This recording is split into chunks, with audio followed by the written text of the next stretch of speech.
Sup, chooms, how y'all living? Hope everything is Nova and you're all having a preem week. So, if you've ever encountered the anti-finasteride mob online, what they'll often tell you is that the initial clinical trials on finasteride are outdated. They'll say that we need new research to uncover the hidden big pharma conspiracy theory that Merck, Bill Gates, Anthony Fauci, and Jewish lizard people from Proxima Centauri have been hiding from the masses for all these years as part of their sinister plot to indoctrinate us all with woke culture.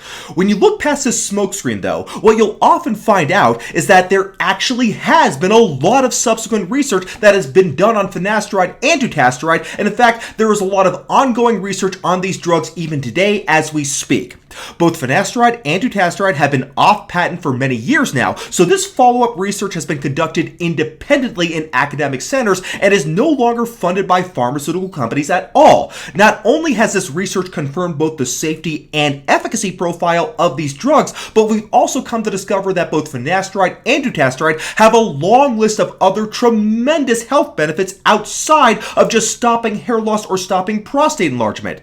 It turns out that 5-AR inhibitors are the ultimate biohacking drugs, which makes it especially ironic that so many biohacker influencers are against them. 5-AR inhibitors are not only our best defense against the Norwood Reaper, but they may also be one of the best defenses against the Grim Reaper too. That's right, chooms. There is strong scientific evidence that shows that 5-AR inhibitors can prolong our lifespan and protect us against the biggest killers of the human organism, specifically heart disease. Now, this isn't the first time I've actually covered the subject, but I think it is time for an update since now there is brand new research that further confirms that finasteride and dutasteride are frontline defenders of our heart health. Now, I'm not claiming that this research on the effects of finasteride and dutasteride on the heart health is as solid as the research we have on their effects on hair loss and prostate health. After all, finasteride is FDA approved for treating hair loss, just like it is FDA approved for shrinking the prostate in men with benign prostatic hyperplasia. The FDA approval process ensures that there is both convincing basic research and human studies before a drug can actually be approved for a specific indication. So I want to be clear here, chooms, that while the data on finasteride's cardiovascular benefits is strong, it is still preliminary, and finasteride hasn't been approved by the FDA as a heart drug, at least not yet. So it shouldn't be seen as a replacement for treatments like statins or blood pressure medications. I just wanted to throw that out there just because heart disease is a very serious issue we're talking about here, chums, and you absolutely shouldn't follow advice on treating your heart health from some YouTuber without at least discussing your specific situation with your doctor first. Now, I'm not advising anyone that they should take finasteride or dutasteride to prolong their life. That is unless, of course, you are Brian Johnson. However, it is still good to know that while you are treating your hair loss, you may be getting benefits to your heart health as well. Speaking of Brian Johnson, some of this data on finasteride's cardioprotective benefits I already discussed in my Brian Johnson videos, which I'll link below, but some of the data I'm about to go over today is brand new, and it further reinforces previous data on finasteride and heart health. Specifically, one of my viewers recently brought to my attention this new study on finasteride and the heart that was published just a few months ago. It's this one right here. So we'll get to this new study very soon, but first, let's go ahead and take a few minutes to review what is actually known about the effects of 5-AR inhibitors on the heart. Since finasteride was first approved in 1992 for treating benign prostatic hyperplasia, also known as BPH, there has been a bit of a concern about what its effects on the heart may be. That's because men with BPH are in general older men who often have heart disease or in the early stages of heart disease. So there are actually a lot of studies investigating the effects of finasteride and dutasteride on the heart in order to make sure that these drugs don't increase the risk of heart trouble. But actually, the studies have shown the opposite result, as we'll see. So one of the first studies was this study here published in 2002. It's titled, quote, "Study the association between ischemic heart disease and the use of alpha blockers and finasteride indicated for the treatment of benign prostatic hyperplasia," unquote. The study reviewed 4,414 men with a history of BPH, and in that group, the investigators identified 220 cases of men who had episodes of what's called ischemic heart disease. Ischemic heart disease is heart disease caused by blockages of the coronary arteries due to atherosclerosis. People with ischemic heart disease can get chest pain and heart attacks, so obviously this is a really big deal here, chums. Anyways, These 220 men with episodes of chest pain or heart attacks were matched with 515 control subjects who had no history of heart trouble. The study found that there was no association between taking drugs for BPH and the risk of ischemic heart disease. The drugs they looked at were finasteride and alpha-blocking drugs, which would be a drug like tamsulosin. Tamsulosin, despite also being used for an enlarged prostate, is not at all related to 5-AR inhibitors, and it works through a completely different mechanism. So, the investigators concluded in the study that there was no association between finasteride or alpha-blocking drugs and the risk of heart disease. In other words, these drugs for treating BPH seem to be perfectly safe for the heart. However, another study, specifically this one here, came to different conclusions. And of course, this is the one study that all the anti-finasteride fear-mongering people online love to quote constantly, even though recent data calls its findings into question. As you can see, this wasn't primarily a study of heart disease. It was a randomized controlled double-blind study of 6,729 men who were over 50 years old and who were given either dutasteride at 0.5 milligrams per day or a placebo. The study showed that dutasteride, just like finasteride and other studies, decreased the overall risk of getting prostate cancer. However, what we're more interested here is the effects of dutasteride on the heart. The study found that there was an increased incidence of heart failure in the dutasteride group. Heart failure isn't the same thing as ischemic heart disease. It is a weakening of the heart muscle that causes the heart to enlarge. It can have many different causes. Sometimes it is caused by heart attacks, but it can also be caused by high blood pressure, diabetes, viruses, or could just sometimes happen spontaneously even. Anyways, the study found that 30 men in the dutasteride group developed heart failure versus 16 men in the placebo group. This was an incidence of heart failure of 0.7% with dutasteride versus 0.4% with placebo. Although the absolute difference was tiny, the difference was just barely statistically significant with a p-value of 0.03.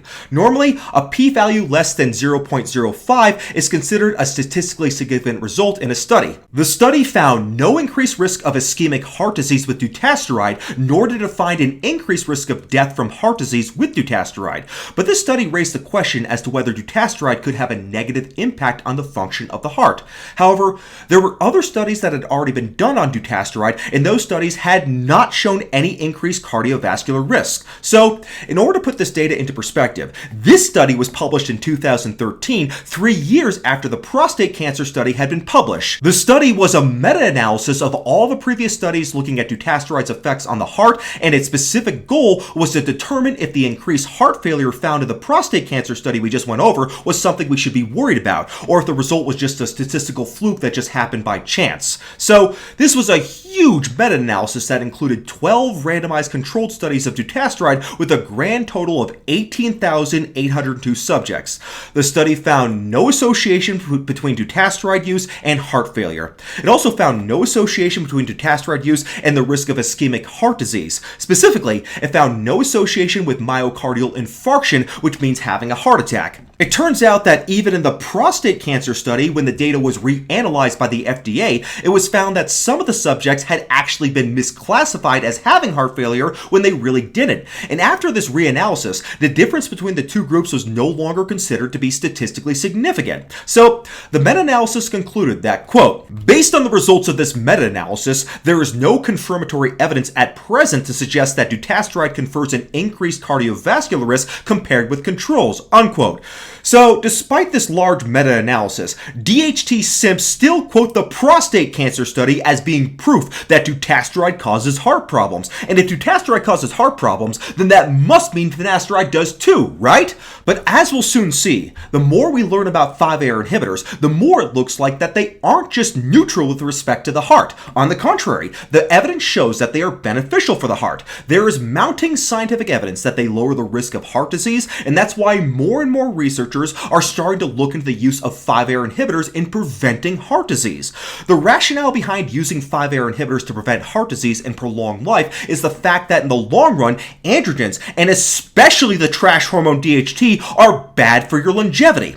In my Brian Johnson videos, I talk about the fact that in every country on Earth, women have a greater life expectancy than men do.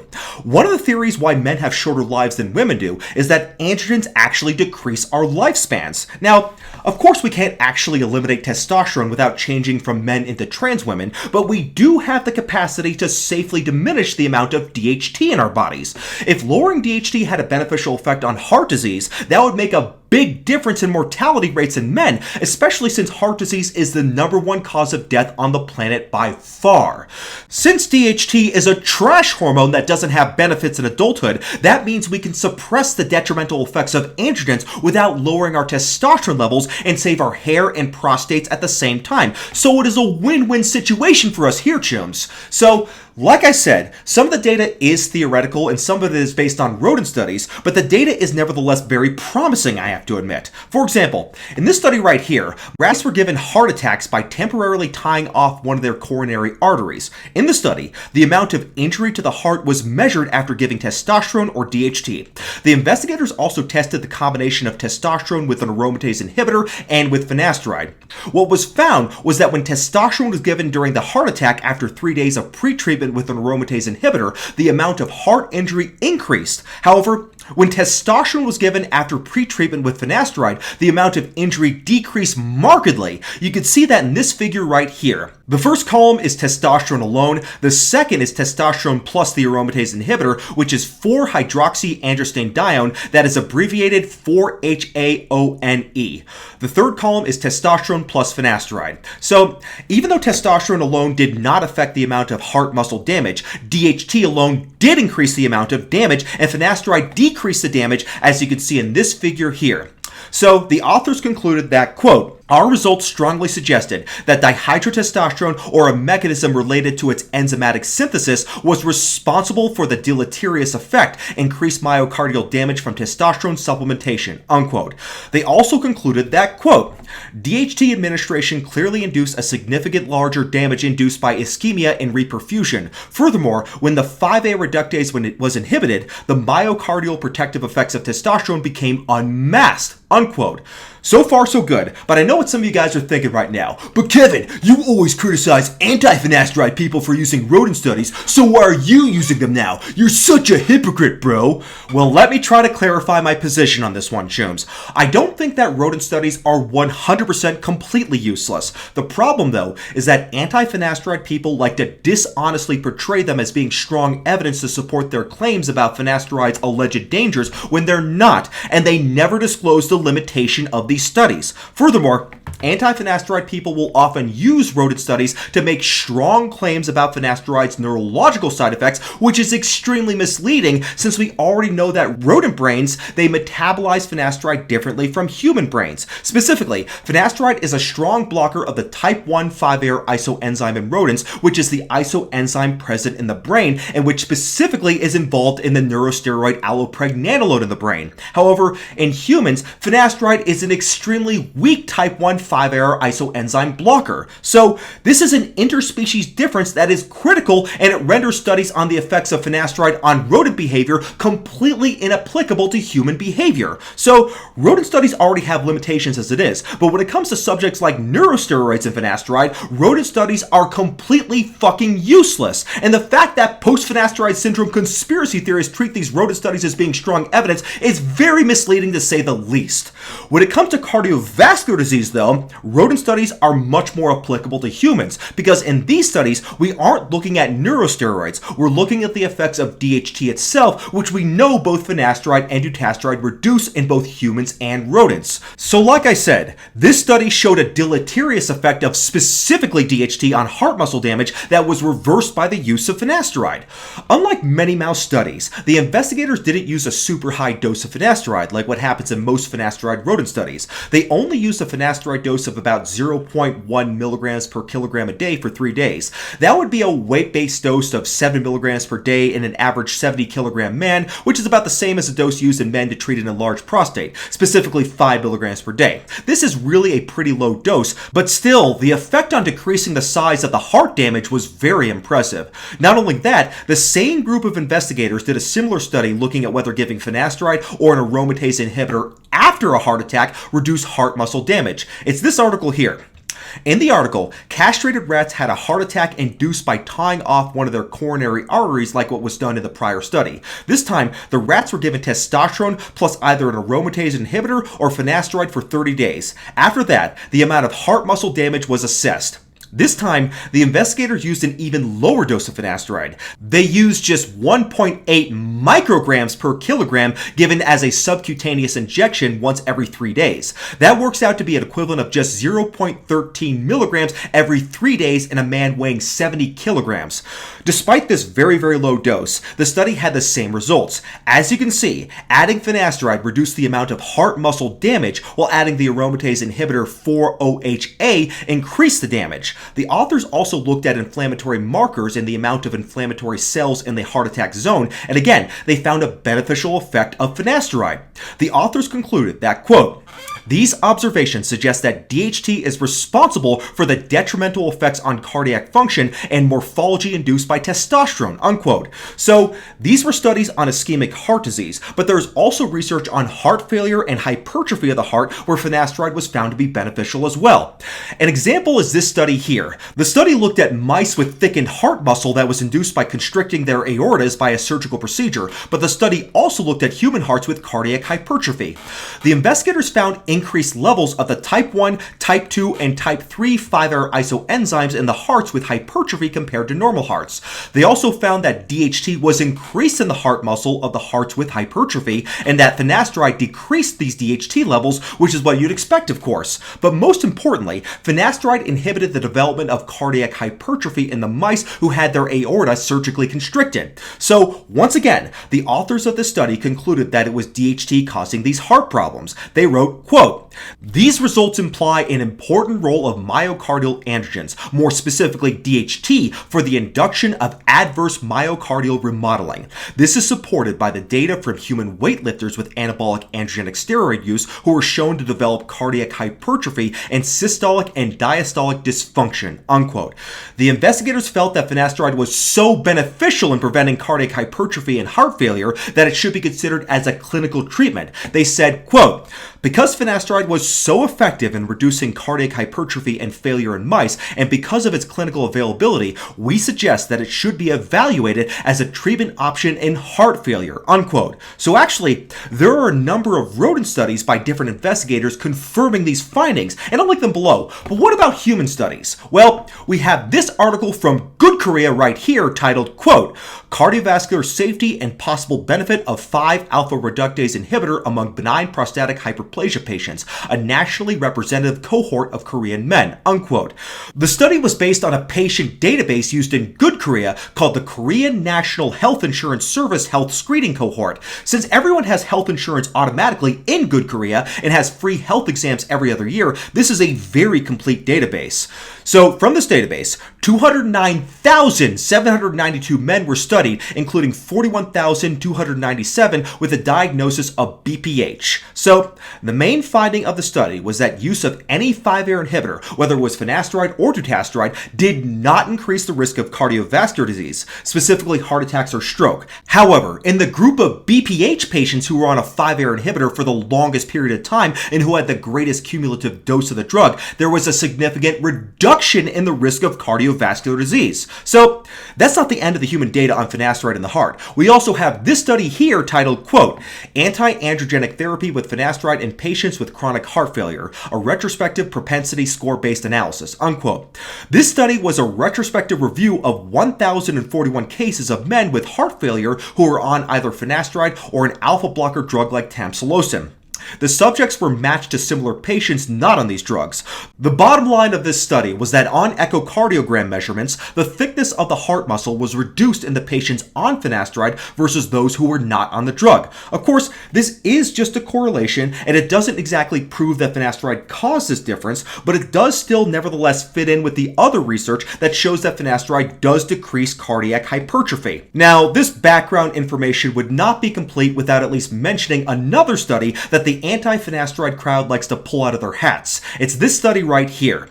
This is another database study, this time from Canada. It looked at 175,201 men with a diagnosis of benign prostatic hypertrophy who were treated with a 5-AR inhibitor or an alpha blocker drug like tamsulosin or both types of drugs. The investigators looked at the incidence of cardiac failure in these men and compared this incidence to men with BPH who were not treated with medication.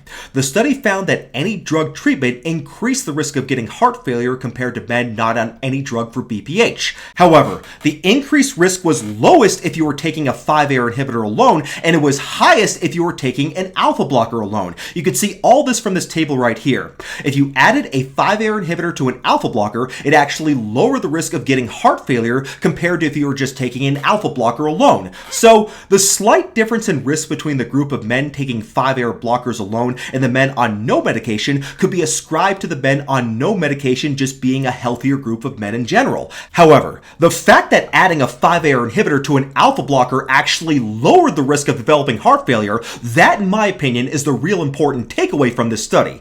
If 5-AR inhibiting drugs make heart failure worse, the results of adding a 5-AR inhibitor to another drug that we know causes heart failure should make this combination worse, not better. So I don't think this study in any way invalidates the data we already have gone over about the benefits of 5-AR inhibitors for preventing heart failure. However, this study isn't the final word on the effects of 5-AR blockers on the incidence of heart disease in humans. We also have this study from just last year. This one's also from Canada. The study also used a Canadian database, and it identified over 94,000 subjects with BPH. Subjects on 5-AR inhibitors were compared with those on no medications. The bottom line of this study was that, quote, the use of 5-AR inhibitors was not associated with an increased risk of hospitalization for heart failure, myocardial infarction, stroke, or cardiovascular death compared with non-use, unquote. In fact, looking at the raw data here, there appears to be trends for improvement in all of these heart parameters. So finally, let's get to the new study on this topic that was just published last March. It's this study right here.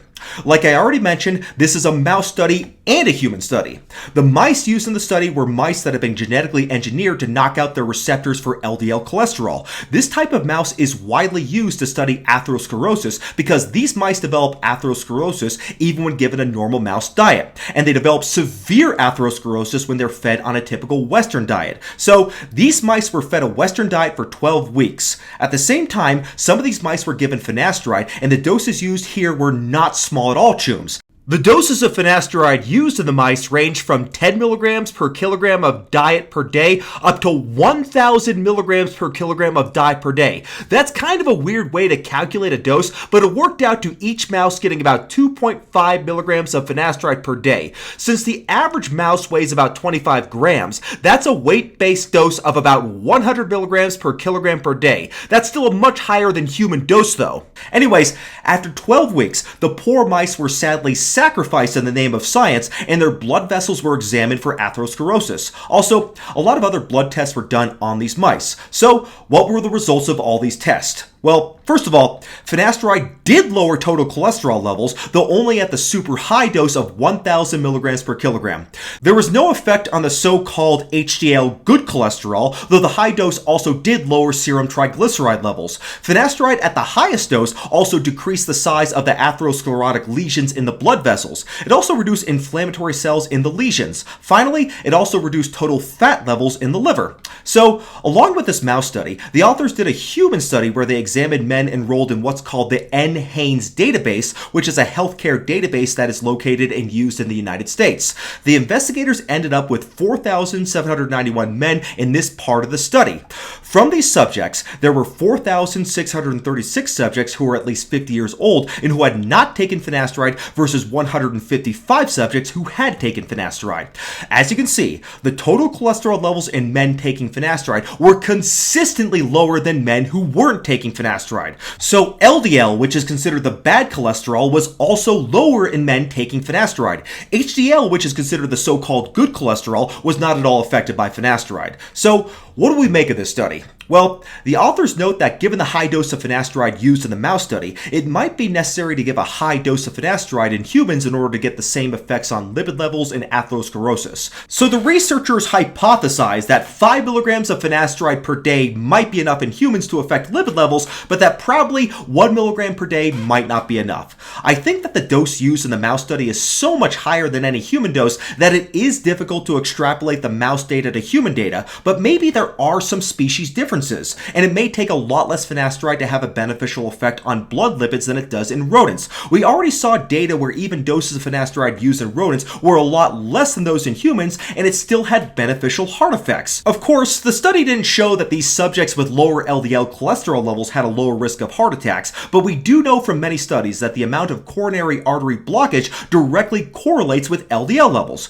We also know that actively lowering LDL cholesterol levels with different drugs lowers the risk of cardiovascular disease. So, I know a lot of cholesterol deniers claim that high LDL cholesterol doesn't cause heart disease, and some of them even go so far as to say it's good for your heart. But I'm sorry, you guys are just flat out wrong. Saying that high LDL levels don't promote heart disease is just as dumb as saying that DHT doesn't cause hair loss. But that's a discussion for another day, and I will eventually do a complete video explaining why cholesterol deniers are wrong, so you can save your objections until I make that video. But anyways, if you take all the research that we reviewed as a whole today, it is pretty convincing that the trash hormone DHT worsens ischemic heart disease and heart failure, and that 5-AR blockers can improve the situation by simply lowering DHT levels. And based on the new study we just went over, finasteride may even help improve blood lipids, which would result in a lower risk of heart attacks. So, I think it is very likely that further research will further confirm the heart health benefits of finasteride, and it will eventually be clinically used for this purpose. So, if you're on finasteride now, as you should be, you're already one step ahead of the game, which means that not only do you get to keep your hair, but you'll get to live longer to enjoy it. And that's a pretty good deal if you ask me.